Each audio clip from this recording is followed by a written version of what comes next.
আসসালামু আলাইকুম বন্ধুরা, তোমরা সবাই কেমন আছো? আশা করি সবাই অনেক ভালো আছো। তো আজকে চলে আসলাম বাঙালির একটি প্রিয় খাবার বিরিয়ানি নিয়ে।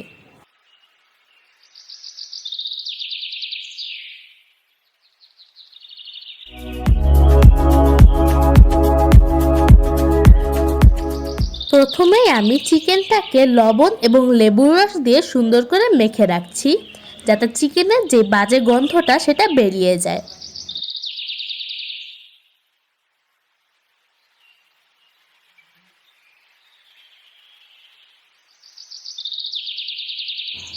বন্ধুরা দেখো, আমি আজকে সরিষার তেল দিয়ে বিরিয়ানি রান্না করব। তার জন্য প্যানে পরিমাণ মতো সরিষার তেল দিয়ে এর ভিতর আমি আলুগুলোকে সুন্দর করে ভেজে নিব।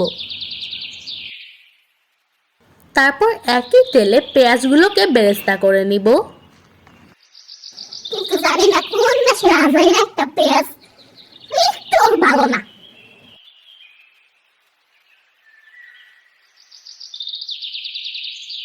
বেরেস্তাগুলো উঠিয়ে নিয়ে ওই পেঁয়াজের মধ্যে আমি দিয়ে দিলাম আদা রসুন পেস্ট। আর মশলাটি যেন পুড়ে না যায় তার জন্য দিয়ে দিলাম একটু পানি। এবার দিয়ে দিলাম লবণ, ধনিয়া গুঁড়া, মরিচের গুঁড়া এবং ঘরে তৈরি মাংসের মশলা আর জিরার গুঁড়া। আর সাথে দিয়ে দিব রাঁধুনির রেডিমিক্স বিরিয়ানি মশলার 2 চামচ।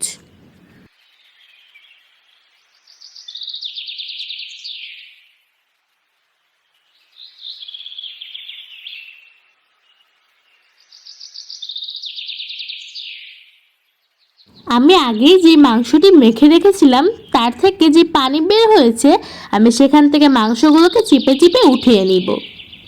এবার দিয়ে দিব কাঠবাদাম, চীনাবাদাম এবং পেঁয়াজের পেস্ট দিয়ে সুন্দর করে নাড়াচাড়া করে নিব।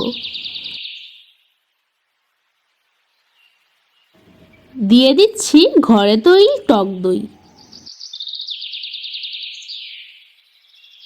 এবার নাড়াচাড়া করে ঢেকে দিব যাতে মাংসটি সুন্দর করে কুক হয়ে যায়।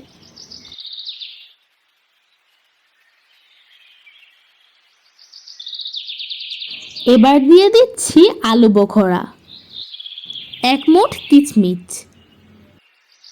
এবার ভালো করে নাড়াচাড়া করে দিয়ে দিব ধুয়ে রাখা পোলাওয়ের চাল। এখানে আমি 700 গ্রাম চাল নিয়েছি এবং চিকেন নিয়েছি 1 কেজি।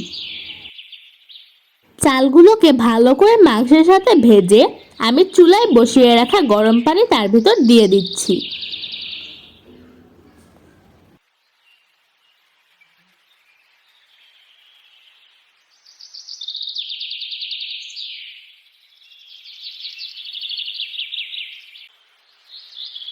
বিরিয়ানির স্বাদ যাতে বেশি হয় তার জন্য আমি দিয়ে দিব 1 চামচ চিনি।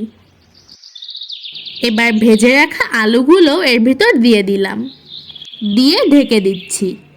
এবার আমি মরিচের মাথা কেটে কতগুলো কাঁচামরিচ দিয়ে দিচ্ছি যাতে ফ্লেভারটা সুন্দর করে বেরিয়ে আসে। আর বিরিয়ানি প্রায় শেষ পর্যায়ে। এখন আমি দিয়ে দিব একটু গুঁড়া দুধ,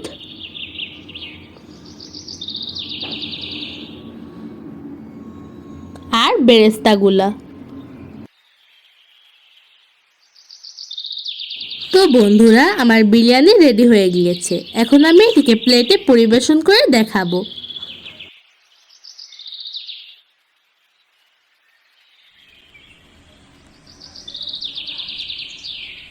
তো বন্ধুরা, একটা কথা, যদি আমার ভিডিওটি তোমাদের কাছে একটুকু ভালো লেগে থাকে তো প্লিজ লাইক, কমেন্ট এবং সাবস্ক্রাইব করতে ভুলো না কিন্তু।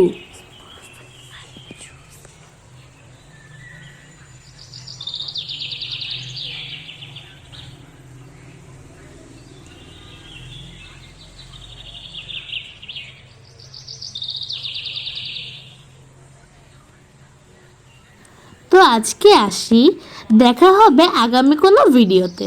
সবাইকে আবারও আসসালামু আলাইকুম।